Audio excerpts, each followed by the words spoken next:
Assalamualaikum warahmatullahi wabarakatuh. Kembali lagi dengan saya Intan Suratmi. Saya adalah salah satu mahasiswi semester 7 Universitas Muhammadiyah Buton, program studi pendidikan guru sekolah dasar, Fakultas Keguruan dan Ilmu Pendidikan. Pada video pembelajaran kali ini, saya akan menjelaskan sedikit materi mengenai Pancasila sebagai filsafat pendidikan nasional, guna memenuhi tugas individu mata kuliah filsafat pendidikan yang diajarkan oleh Bapak Lus Riamil, Sarjana Pendidikan, Magister Pendidikan. Pada video-video pembelajaran sebelumnya, saya sudah paparkan mengenai pengertian filsafat, dan untuk pembelajaran kali ini, untuk mempersingkat waktu, saya akan bahas sedikit materi tentang Pancasila sebagai filsafat pendidikan nasional. Lanjut teman-teman, landasan filosofis pendidikan nasional adalah Pancasila, sebagaimana termasuk dalam pembukaan Undang-Undang Dasar 1945. Ada 10 asumsi di dalam landasan filosofis pendidikan nasional. Yang pertama, segala sesuatu berasal dari Tuhan sebagai Sang Pencipta. Yang kedua, Pancasila merupakan mazhab filsafat tersendiri yang dijadikan landasan pendidikan. Yang ketiga, manusia adalah ciptaan Tuhan, bersifat monodualisme dan monopluralisme. Yang keempat, pengetahuan diperoleh melalui pengalaman, pemikiran, dan penghayatan. Yang kelima, perbuatan manusia diatur oleh nilai-nilai yang bersumber dari Tuhan, kepentingan umum, dan hati nurani. Yang keenam, pendidikan nasional bertujuan mencerdaskan kehidupan bangsa dan mengembangkan manusia Indonesia seutuhnya. Yang ketujuh, kurikulum berisi pendidikan umum, pendidikan akademik, pendidikan kejuruan, pendidikan luar biasa, pendidikan kedinasan, pendidikan keagamaan, dan pendidikan profesional. Yang kedelapan, mengutamakan cara belajar siswa aktif atau disingkat dengan CBSA dan penghayatan.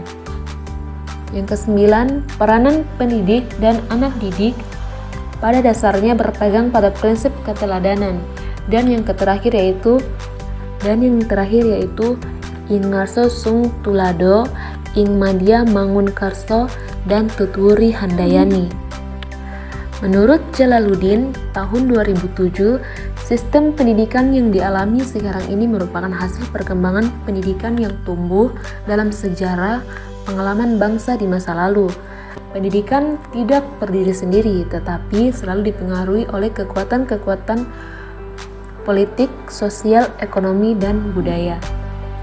Pada pasal 2 Undang-Undang Nomor 20 Tahun 2003, Sistem Pendidikan Nasional menyebutkan bahwa pendidikan nasional berdasarkan Pancasila dan Undang-Undang Dasar 1945. Pada pasal 3 Undang-Undang Nomor 20 Tahun 2003 tentang Sistem Pendidikan yang juga menyebutkan bahwa pendidikan nasional berfungsi mengembangkan kemampuan dan membentuk watak serta peradaban bangsa yang bermartabat dalam rangka mencerdaskan kehidupan bangsa, bertujuan untuk mengembangkan potensi peserta didik agar menjadi manusia yang beriman dan bertakwa kepada Tuhan Yang Maha Esa, berakhlak mulia, sehat, berilmu, cakap, kreatif, mandiri, dan menjadi warga negara yang demokratis serta bertanggung jawab. Bila kita hubungkan fungsi Pancasila dengan sistem pendidikan ditinjau dari filsafat pendidikan, maka dapat kita jabarkan bahwa Pancasila adalah pandangan hidup bangsa yang menjiwai sila-silanya dalam kehidupan sehari-hari. Oke teman-teman, lanjut. Ada 3 aspek yang ada di dalam filsafat pendidikan Pancasila. Yang pertama yaitu aspek ontologis filsafat pendidikan Pancasila. Ontologi adalah cabang filsafat yang masalah pokoknya adalah mempertanyakan mengenai kenyataan atau realitas. Yang kedua yaitu aspek epistemologis filsafat pendidikan Pancasila. Epistemologi adalah studi filsafat yang berfokus pada sumber, syarat, dan proses terjadinya ilmu pengetahuan, batas validitas, serta hakikat ilmu pengetahuan. Dan yang terakhir yaitu aspek aksiologis filsafat pendidikan Pancasila.